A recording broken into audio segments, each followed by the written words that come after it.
Welcome in, guys. Happy Friday. Going to be a big weekend and hopefully going to be a big Friday. We've loved these last couple of Friday cards. Another Friday card. A lot of spots to like. Got an NBA Finals game going on tonight. Coming off a split last night, John, on the Thursday slate. It's just these teams don't want to hold on for us this week. Keep coming off these one-on-one splits so close to the 2-0s. Yesterday, Rockies couldn't hold on down the stretch there against the Giants. Luckily, Baltimore pulled it out, get us a winner there. And could have been worse with the Mets. We were almost on that Mets game last night. That would have been worse. Yeah, we were leaning Mets. It was Mets or nothing for us. And, this is gambling. We'll just give you a quick retrospect. So early in the day, we're on the Orioles, 3-0. We look dead. Looks like the Orioles are just packing it in. They'll finally lose or they'll finally get swept for the first time this year. Getaway day, it's always a tough day, but they come up. This is a solid team, one of the best road teams in baseball. They get the job done. Colorado, I'm feeling like a genius. 4 in the first, upsetting the trend that San Fran had owned them, and just let that lead evaporate little by little when we left bases loaded in the 7th, and we're going to have that was going to come back to bite us. You got to score more than 4 runs in course. That's it. So if you score 4 in the first, you've got to tack on a couple. That's what we were missing. So I would have rather the Rockies hold on and the Orioles lose because we took the bigger dog with the 158, but wasn't to be. Leaning to the Mets, and here's another game I'm kicking myself saying, the Mets knew this was a must game for them, but in true Met fashion, this season might be over. I know it's only June. This was 3 tough losses to the Braves. All 3 games, they had 3-run leads. Just can't blow this game. Just seeing also this morning that Alonso may even need a trip to the IL. Not even with the team today in Pittsburgh. He's been sent home for more imaging. It's going uglier and uglier in Verlander. We said he was a Cy Young last year. That was last year. Not so much this year. They're in tough shape. But, yeah, so we'll look at – I told you guys yesterday – we were already working on the weekend card, so a lot of spots. I've sent out 6 bets already today. That's a lot of bets for me on a Saturday. You're going to want to check out this whole podcast. Yeah, guys, check out the whole thing. We'll touch in on the basketball game on the back end, but we can get going here, John, on this MLB card. Dodgers at Phillies, first NL matchup we have here. It's going to be Grove versus Suarez. Grove, he had some starts in April that didn't go so hot. Comes back. It's a start against the Yankees. Gave up 4 runs in 5 innings. He's been brutal on the road this year. Just 2 road starts, but 11 runs in 6 1/3. And Suarez, he's now coming off 2 quality starts. Obviously, he missed a good portion of the beginning of the season. Kind of had a rough start getting going, but now it looks like he's back in his rhythm. Last 2 starts, 3 runs in 13 2/3. 2 home starts, he has given up 9 runs, 7 innings. This is a Dodgers team right now. They get that win yesterday at Cincy to snap the 4-game losing streak, but still not playing that great of baseball right now. I mean, 1-4 their last 5, obviously. 5-8 their last 13 on the road. And then you have Philly coming in, winning 5 straight. They're playing good ball right now. This is Phillies or no one. They get the pitching edge. You have Dodgers struggling on the road. You have Dodgers coming out on travel. Phillies coming off an off day. Or sorry, not an off day. They had that 1-0 game against the Tigers again, 3-2 game against the Tigers. Phillies are no one in this game for me, John. Yeah, I have to agree. Grove is garbage. Suarez, after, as you said, coming off the IL, a little rough, couple of rough starts. He knocks off the rust, and he's pitched well his last 2 times out. He's a lefty. Dodgers don't hit lefties well. Dodgers under 500 on the road. Phillies, different team at home. The way we were betting against them on the road, terrible road team, they're a better home team. So Phillies better at home than Dodgers are on the road. Suarez definitely gets the pitching edge. Don't see how this is a pick'em game. Actually, Dodgers are favorite now. And then we have Mets going to Pirates. Mets, just a tough spot. You had 3 blown leads. Now you got to travel up to Pittsburgh. They've lost 6 straight, scoring 4 runs per game. 5-15 last 20 on the road. This Pirates team coming off a couple of losses to A's. They want to get that back. Right before that, they had a 6-game win streak. McGill versus Hill. Hill's been kind of similar to Verlander. He's either giving you quality starts or he's getting cracked. Last start, though, quality start versus the Cardinals, 1 run in 6 2/3. McGill, he's coming off a decent outing, 1 run in 5 1/3 versus Toronto. Prior to that, he was struggling as well. So this is just more so pitching edge. You could argue either side. I'm just going to go ahead, slight edge to Hill. But this is a Pirates team trending in different directions. They had the off day after losing twice to Oakland. You got a Mets team slumping after blowing a couple of leads. They're banged up. The road struggles, everything else. It's a spot here for Pittsburgh. Yeah, we always say the Monday game, that Sunday night team that has to play and travel, that home team has an advantage, especially if they stayed home. Pirates even a bigger advantage. They didn't even play yesterday. Yep. So had a day to recover from losing to the worst team in baseball 2 in a row. Mets, again, like I said, their season might have ended last night. Not only losing that game, the third straight game to their rival Braves, but Alonso probably headed to the IL, not even with the team. Won't play today. Have to love the Pirates in this spot. Not a good spot for the Mets. Certainly no pitching advantage for them. McGill pitched decent in his last start. Other than that, he's been horrible on the road.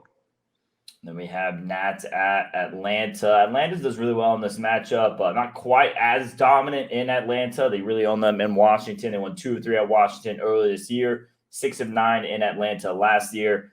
You have the Nats who are struggling right now, just 2-7 their last 9, but they're 3-3 last 6 on the road. They're a better road team than they are at home. This Braves team, just talk about a letdown spot. Multiple division battles with the Mets where they're trailing in the game, like we talked about before. The 3-run deficits, and they keep doing it. Coming off another one, winning in extras last night. So letdown spot is definitely there for Atlanta. Pitching edge goes to Washington. It's Gray on the mound. He's great on the road, 2-3, 2.43 in 7 starts. Had great numbers versus the Braves last year. Did get touched up by them earlier this season. And then it's Smith-Shawver going here for the Braves. He's had some one relief outing, 2.1 shutout innings. Going to make his career debut as a starter. Really good in the minor leagues this year. We'll give him that. 2-1, 1.09 ERA, 0.94 WHIP. So he was getting it done in the minors. Can he carry over and transition here? We'll see. Pitching edge has to go to Gray, though. Obviously, a proven big league arm. Big number here for a letdown spot for Atlanta. They don't have Nats have the pitching edge. The spot belongs to Washington coming off an off day. Letdown there for Atlanta. Big number there. Yes, Nats just 2-7 their last 9. Braves coming in red hot. They're crushing the ball this week. It's all spot play here. Absolutely. Washington better on the road than they are at home. Braves also better on the road than they are at home. Ray, a better pitcher on the road. And for all these reasons, plus the letdown, good spot for Washington. This kid, Smith-Shawver, that's going to pitch for Atlanta, this kid just got called up to AAA last month. He's a 20-year-old kid starting the season at the lower levels in the minor leagues. So this is a quick rise up to the big leagues. We tell you guys all the time, Nationals can hit a little bit. Bad spot for Atlanta coming off a huge night victory. Again, Nationals were off because of the smoke in Washington yesterday. So just a good spot for Gray. Pitchers good on the road. Nationals good on the road. Nats, big, fat, juicy number. Nats a nobody. Then we have Reds going on to St. Louis. Reds, they're coming off the loss to the Dodgers. They won their prior 3.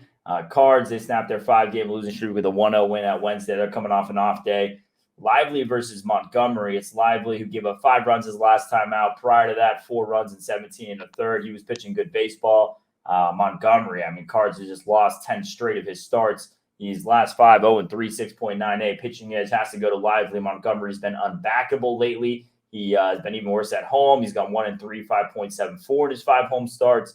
This St. Louis team not hitting, not getting it done. The one win they get, Flaherty pitches a gem. They win that thing 1-0. So offense really hasn't turned it around yet. Maybe this is their series to get it back. This is a massive number for a Cardinals team who's just not better than the Reds. This Reds team, quite frankly, is better than St. Louis right now to get the pitching edge in this matchup.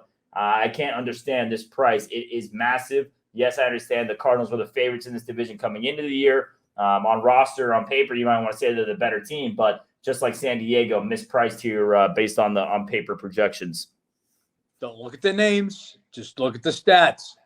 As Ben was saying, Montgomery has been terrible. The Cards lost his last 10 starts. His last 5, he's 0-3 with a 6.98 ERA. St. Louis won 1 game in their last 7. It was a 1-0 win over the Rangers. Rangers, that was a total look-ahead game. Rangers are in Tampa Bay today for the big showdown, the 2 top teams, the 2 teams with the best records in baseball. That's the only game they won. Ice cold, struggling St. Louis bats. Reds playing nice baseball. Look a little rejuvenated, just taking 2 of 3 from the Dodgers. Big number here. Reds are nobody. Then we have Padres going on to Colorado. Darvish versus Gomber. Padres get the pitching edge there. Darvish coming off quality start, 7 shutout innings. But prior to that, gave up 14 runs in 14 innings. 11 career starts versus the Rockies, 3-4, 5.37. Does have some road struggles there. Does have some struggles at Coors. Gomber, talk about struggles in Coors. 2-2, 8.64, getting lit up there. We know the story with San Diego. They're not hitting. They went 3-3 on the homestand. And the Rockies own this matchup in Colorado. 14-17 meetings in Coors Field. They have just dominated this matchup there. They split 4 meetings at San Diego earlier this year. They're not playing good ball right now. 2-8 their last 10. But this series might be one of 2 things going to happen. Either Colorado is going to find their groove again. They're going to get back in the win column. Or maybe this is where San Diego's bats finally come alive in Coors Field. It's what they need to get it going. But the trends are the trends. This is a big number for a team who owns them at home. Huge home dog. Colorado's, look, they let us down yesterday, and they might lose again today, but this is just a huge number. Darvish, obviously a much better pitcher than Gamba, but Coors just has a way of evening things out. His career in Coors, 1-1, 5.26 ERA, 5 starts at Coors, and just against the Rockies in general, just 3-4 with a 5.37 ERA. Darvish, as Ben said, looked great against the Cubs in his last start. Cubs are batting $175 in their last week, so don't know what that really is. 3 prior starts, 14 runs in 14 innings. Big number. I know Rockies are ice cold, but as you hear me say it all the time, they've finished 500 or better at home every year since 2005, except the strike year. Expect them to do so. Big number would have to take the Rockies or nobody. And it's Cubs at Giants. Interesting pitching matchup. Stroman versus DeSclafani. DeSclafani was a great start of the year. Last 3 starts, though, 16 runs across 15 innings. He's had some home struggles, 4.99 ERA in 7 starts, while Stroman's been arguably the most consistent pitcher in baseball. 11 of his 13 starts have been quality starts. Last 2, just 1 unearned run across 15 innings. He's been great. Cubs, though, not been great. They've lost 4 straight. They've dropped 18 of the last 23 road games.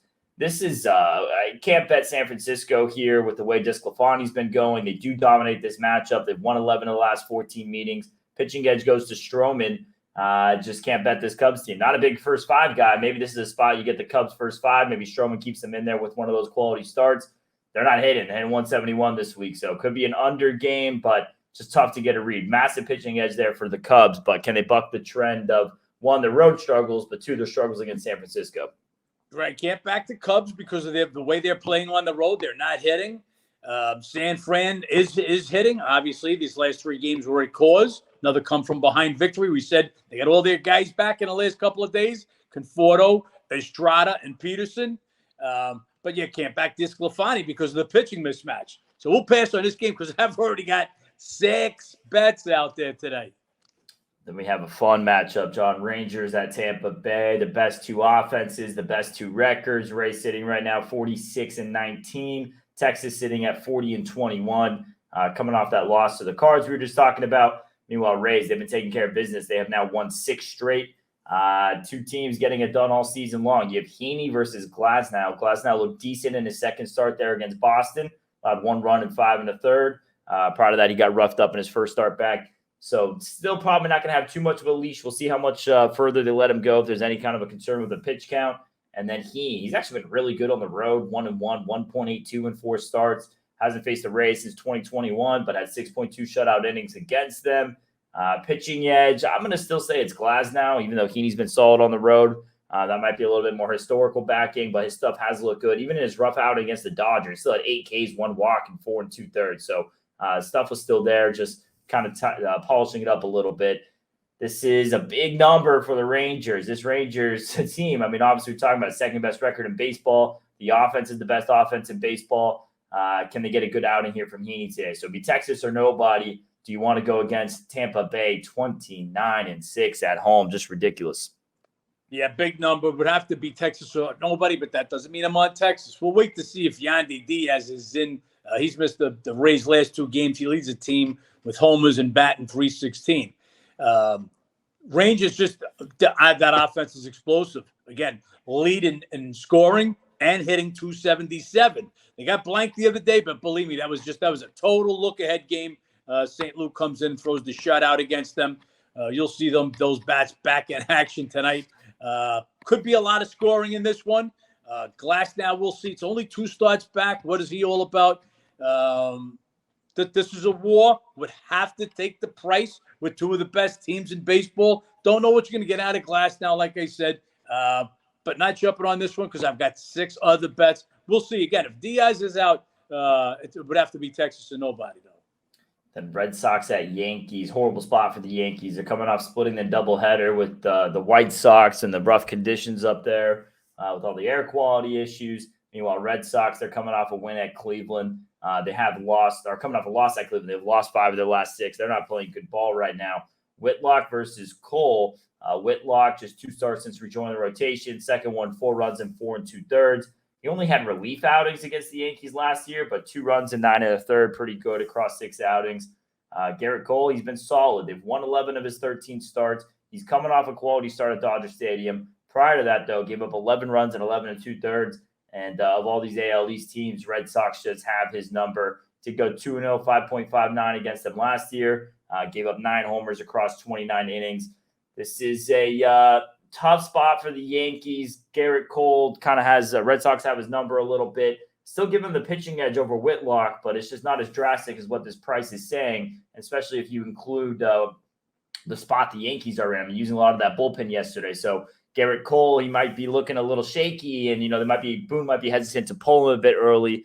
You kind of want some innings out of your ace today after going on a doubleheader. So in situations like that, it might be forcing some distance in this outing, could lead to an opportunity for Boston to get him a second or third time around the order. See if that opens up. Would be Boston or nobody here for me in this matchup.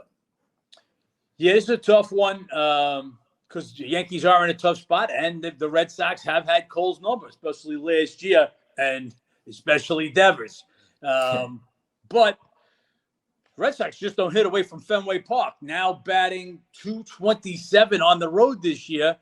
Not scoring right now. 2.5 runs per game in their last 6.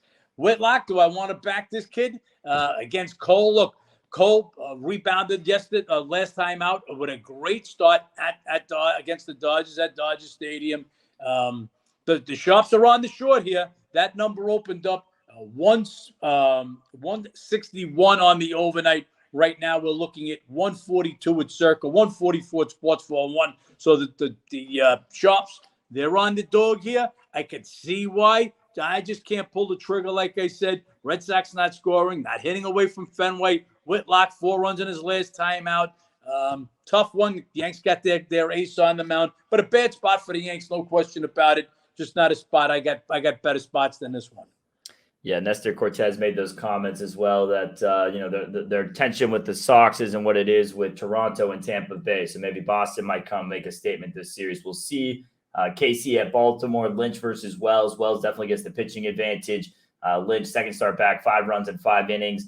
This is one of the better teams in baseball versus one of the worst teams in baseball. So a big number for a pitching edge favorite warranted. Royals, they lost 6 of 7. They're playing but just what they've been playing all year, hitting .207 this week. Baltimore not playing the best ball right now. They go 3-3 on that last trip. Through homestand before, so just kind of playing 500 right now. Last couple of weeks, this is chicken soup as it gets here for them in this series against Kansas City. I expect them to take care of business. We'll see if that's the case. I'm not laying the O's as a big favorite, but I want no part of the Royals this weekend. Yeah, big win for Baltimore yesterday. Like I said, down 3-0. They get 1 in the 7th. 3 in the 8th, 2 in the 9th, come away with that win. So big come from behind win after losing the first 2. Again, have not been swept now in any series this year. First game back home after a travel day. KC was off after getting their holes opened up in Miami. KC's just a bad team. That's the only hope they got is, like I said, the travel day and the return home for the Orioles. Big pitching mismatch. Wells leads the league in WHIP. Just no reason to bet KC in this one. KC and Oakland, just terrible teams. And it's Twins at Toronto, Kikuchi versus Gray. Gray definitely gets the pitching edge, coming off a couple of quality starts. Kind of a weird situation with Gray. Earlier this year, he wasn't going too far into outings. He's coming a lot. He was going on a stretch of just going 5 innings, allowing 1 run, 5 innings, allowing 2 runs. Last 2 starts to kind of stretch him a little bit to get those quality starts, but gave up 6 runs, 5 earned. So that extra depth, you are seeing the difference in it. Kikuchi, second in home runs allowed, 17 this season. Last 2 starts, 4 runs off 3 homers in 10 innings. Did give up 4 runs off 3 homers and 4 2/3 versus the Twins last year. This is a Toronto team playing good baseball right now. Don't make the number this high with Kikuchi. 2 teams trending in different directions, though. Twins aren't hitting. They've lost 5 straight. You have the Jays who've now won 7 of 8. This is Toronto or no one, not on a number play, just in teams trending in 2 different directions. Don't want this Minnesota offense going for me right now. Tough couple of East matchups for them. Go Tampa Bay to Toronto. Not a good time to be the Twins right now. Twins are just they're horrible right now. We bet against them as a favorite with the Rays, and I don't like the late favorites, but the spot called for it. Leaning that way again, even though Gray has the pitching advantage here. Twins now just 7 runs while hitting 172 in their last 6 games. Not going to get it done, so they're going to have to find a way to get to Kikuchi. Kiermaier, he's going to be questionable. He left the game for the Blue Jays yesterday. Got to lean to the favorite or no one in this one. Twins can't hit. Got to be able to score a run to win the game, and they're barely doing that. Again, 1 run in their just a little over 1 run per game their last 6 games. And we have Astros at Guardians. Guardians now just a game and a half back of Minnesota with the Twin struggles here. Cleveland, they've turned it around a little bit. They've won 4 or 5, scoring 5 runs per game, hitting 282 this week. Meanwhile, this Houston team, they're struggling. They've lost 3 straight, scoring just 5 runs in that stretch there. It's Javier versus Allen. Now, Javier has been as good as it gets. They've won 10 of his 12 starts. In the last 4, just 1 run in each, 23 innings, 18 Ks, 6 walks. Allen's been solid, though. 3 straight quality starts. Last 2 runs in 13 innings. This is pitching edge definitely to Javier, not too drastic. I didn't think I'd be saying this the way the Guardians were hitting most of the season, but right now, lineup edge to Cleveland. The bats are hot. The Astros are ice cold right now. Just 1.5 games back of Minnesota. They take care of business this weekend. They can kind of hop back in front of the standings. They have good things going on. Savall and McKenzie, both in the rotation back again. So I think good things are going well right now for the Guardians. This is a good big weekend series for them. Would be a lean here to them as a home dog. Not jumping out of my seat to go against Javier right now, but this would be Cleveland or no one. Yeah. Obviously, Jose Ramirez watches the show, and he heard us say that the Guardians were dead last with 35 home runs yesterday. So he fucking cranked out 3 of them, and the Guardians smacked 4 home runs yesterday to take their total from 35 to 39. They are hitting. Astros aren't, and Astros look like they're going to be without Alvarez. He may even be going to the IL. He left yesterday's game with an oblique. So it takes a team that's not hitting and take their best hitter out of the lineup. That's going to be tough for them. Allen has been pitching good. Sharps are on the short, the Guardians, in this one. They took it down to basically a pick. Just couldn't pull the trigger against Javier. He's been that good. Astros winning 10 of his last 12 starts. He's got a 1-1, 0.77 ERA in 2 starts last year against the Guardians. Pitched great against them and allowed only 1 run in each start in over 23 innings in his last 4 starts. Just could not pull the trigger with the Guardians in this spot. But, hey, I see why the Sharps bet it. Would have to be Guardians or nobody. But I just stayed off this one for those facts. Like I said, Javier been pitching great. Then we have pitching matchup of the night, Castillo versus Ohtani in Anaheim tonight. Mariners, they're struggling right now. They've lost 4 or 5, hitting just 210 this week. Angels, they come in beating up on the Cubs. They've now won 4 straight, scoring 4.5 runs per game. Ohtani, really good numbers against Seattle, held them to 1 run in 6 innings earlier this year. Last year went 2-0, .95 across 3 starts. And then Castillo, he's been solid. Last 3 starts, 1 run in 19 innings, 24 Ks, 5 walks. The quality start versus the Angels last year through 5-point shutout innings against them this year. This would be a slight lean here to Seattle. Just 2 good pitchers going at it. Castillo has had a little bit of road struggles this season, nothing too drastic. And Ohtani, coming off a rough start against Houston this last month or so. He's been good, but he hasn't been dominant. He hasn't been what he was at the start of the season and what he can get to. So right now, going to give a little bit of a pitching edge to Castillo. You could argue with the history there for Ohtani. You could go that way. Just a slight lean here to Seattle. They won 6 of 10 at LA last year.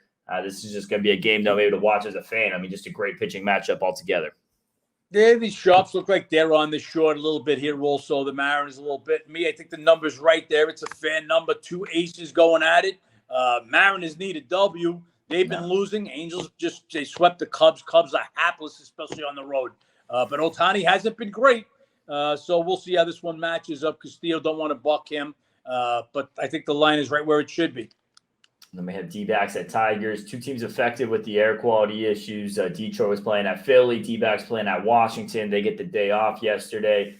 Kelly was supposed to go. He'll be on the bump today. And then it's Lorenzen for Detroit. Both pitchers been really good. Kelly, you guys know we went through it yesterday. Been great on the road. 4-0, 1.63. He's been, D-backs won 6 of his last 7 starts. Last 2 are quality starts. And Lorenzen, 5 of his last 6 starts been quality starts. Last 2, just 1 earned run in 13 2/3. This would be a spot here for me for a slightest of leans to Detroit. They are a better team at home. They're above 500 at home, 14-13. I don't want to go against those Kelly road numbers. D-backs are above and beyond the better team, 8-2 their last 10, playing good baseball. Just with Lorenzen there, dog money, it's a tempting pull there. And a little bit of a lean here to the under. Tigers are not hitting, and that's why I can't back them in this game. 124 this week's that team batting average. It's embarrassing. No, can't. Lorenzen's been pitching real good. Kelly's been pitching great. If there was a fair number here, and Detroit was doing some kind of hitting, but they're not. Not backing this, not with – you take as bad as Detroit's hitting with how good Kelly's pitching, especially on the road – you're going to max out at 1 run. Just can't see it. I'll pass this game. Arizona or nobody for me in that one. And then you have Marlins coming into Chicago. Marlins have won 6 straight, yes, against Oakland and Kansas City, 2 worst teams there in baseball. But they're scoring 7.3 runs per game, hitting .303 this week, 10-2 their last 12. So they're playing good before those 2 series and just carried on through. And then you have this White Sox team. They've been playing good baseball. They've won 5 of 6. They're coming off that doubleheader at Yankee Stadium. Perez versus Cease. Cease coming off 2 decent start versus the Tigers, 5 runs across 9 1/3. Not just been Cease lights out stuff that we saw a lot last year. And Perez, last 2 starts, 10 shutout innings versus the Angels and the A's.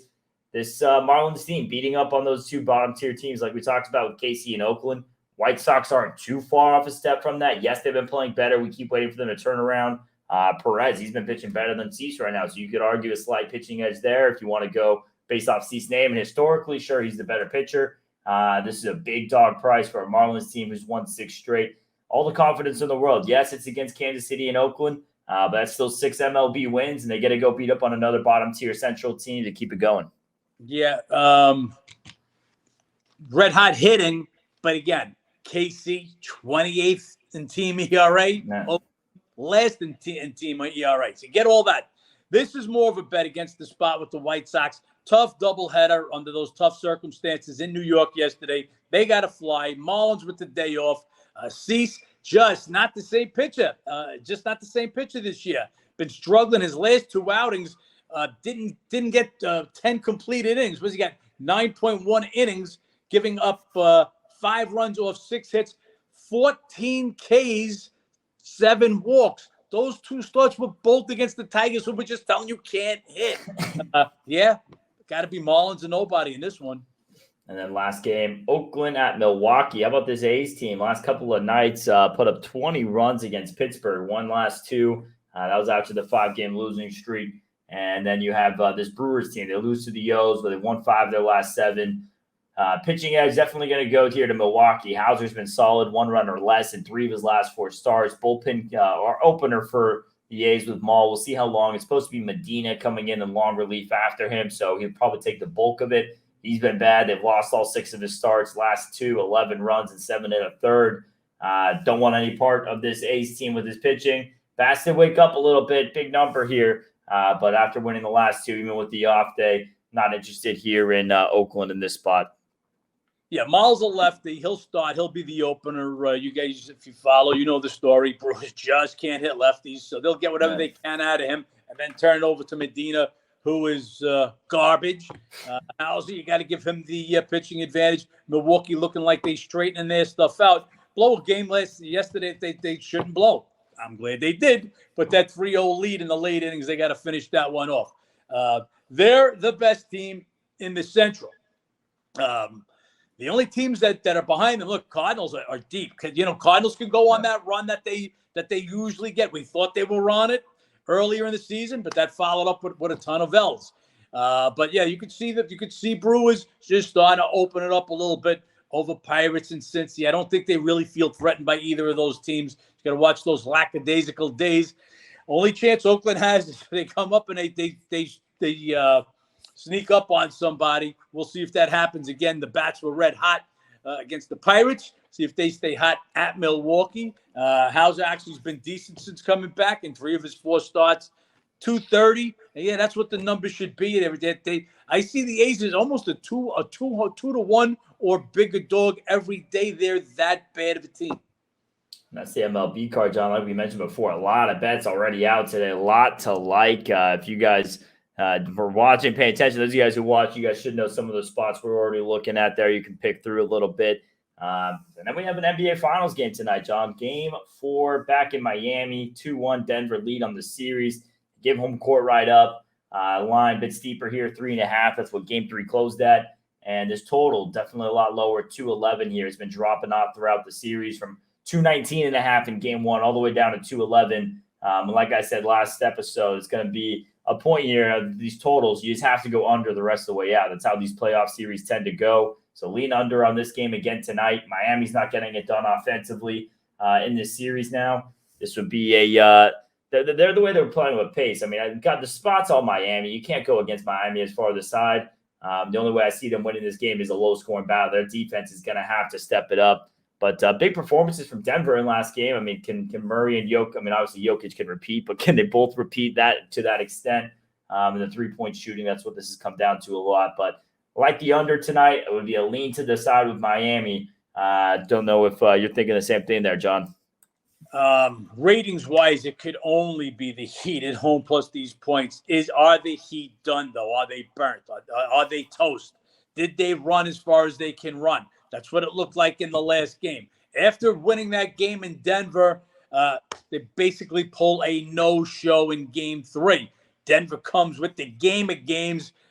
Joker and Murray both drop a triple-double. First time in NBA Finals history, 2 teammates drop triple-doubles in the same game. Jimmy Butler has a good game. 11 for 24, 28 points. That's a good game for Jimmy Butler. That's not playoff Jimmy, and that's what he's going to need to do to beat Denver.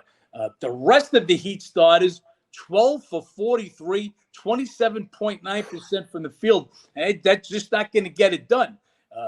You got Vincent, who had a monster game in Game 2, 8 for 12 from the field, 4 for 6 from 3. And Bam, whose first 2 games were monster games, he goes 7 for 21 from the field. Need playoff Jimmy to show up. Need the role players to show up. My feeling is Denver played about the best game they're going to play. Heat played as terrible as they're going to play. They've got to come out with a sense of urgency today. Again, have the Heat run their limit. 4 of the last 7 games now, they've been held to under 100 points. This is who the Heat were all regular season. They were the worst scoring team in the NBA, 109.5 points per game during the regular season. Hero not coming back against today. So they're going to have to get it done with what they got out there. That means Jimmy with a big game. That means the role players all stepping up. You got to knock down their threes. Heat are shooting the best field goal 3-point percent in the playoffs of any team. They've got to knock down those threes. If they knock down 40% of the threes, Jimmy has a game. They'll win this one. It's Heat or nobody. We haven't made a bet yet on this one. If it goes to 4, they absolutely force my hand to bet the Heat. Yeah, Jimmy's going to have to be at least better than Jamal Murray. He can't be the 3rd or 4th best player on the floor like he has if they're going to try to win this series. They got away with one there in Denver in Game 2, and it wasn't even him who looked like the best player on the floor that night for Miami. So They need that, but like you said, are they burnt out? Did he use too much in that Milwaukee series? And as this playoff series has gone on, even in that Boston series, he wasn't absolutely dominant there down the backstretch after they took the 3-0 lead. One thing I will mention, I did see that Murray took a big floor burn on his hand, Yeah. big hole in the middle of his hand.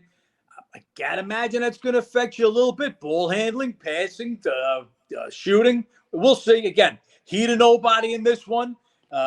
Heat lose this one. Denver will wrap it up in Game 5. And that's what I thought initially. I thought this was either a sweep or 5 games. I figured give the Heat one in Miami. Didn't figure the Heat to steal one in Denver. That game in Denver reignited Denver. It looked like, hey, we can't take this team lightly. And I think Miami just was happy to come home with a split. They give up the 2-1 lead. 3.5-point dog. That's a lot of points at home. Very tough to make anybody 3.5-point dog at Miami. We'll see. Heat or nobody. That's the NBA game tonight, guys. We'll see how that goes. A lot of good weekend matchups here in the MLB. I mean, a lot of good divisional matchups, even some of the ones that aren't outside of it, but Reds, Cardinals, Padres, Rockies, Yankees, Red Sox, Mariners, Angels, the list goes on. Huge matchups this weekend. So a lot of value. Like you said, John, already 6 bets out today. We'll see how much more we add to it. But we are here on the weekends, guys. So make sure you go to howtobeatthebookie.com or download the How to Beat the Bookie app so you get all this information throughout the weekend. And you can figure out some of those 6 bets for those of you guys who couldn't quite figure it out what we were on today. There you go, guys. We get a preview on every game besides my bets. And you also get my exclusive home and away rating system. See exactly how I make the number, and you'll see why, to me, it's Heat or nobody just by my ratings. And that'll be it, guys. Good luck on this Friday slate. We had a lot to get to right now for the week. And other than that, John, let's make some money. Hey, you guys have a great weekend, and let's make some money.